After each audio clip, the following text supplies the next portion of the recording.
பார்க்க பார்க்க ஆனந்தம், பறவை போல உல்லாசம், வேலையின்றி யாரும் இல்லை எங்கும் சந்தோஷம்.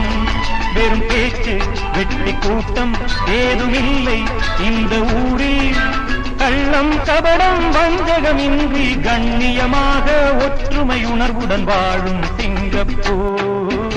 அக்கறை சீமை அழகினிலே மனமாட கண்டேன், புதுமையிலே மயங்குகிறேன். சிட்டு போல பிள்ளைகள், தேனிலாடும் முல்லைகள், துள்ளி துள்ளி மான்கள் போல ஆடும் உற்சாகம். தினந்தோறும் திருநாளே சுகம் கோடி மனம் போலே. தீனர் தமிழர் மலைய மக்கள் உறவினர் போல அன்புடன் நட்புடன் வாழும் சிங்கப்பூர். அக்கறை சீமை அழகினிலே மனமாட கண்டேன்.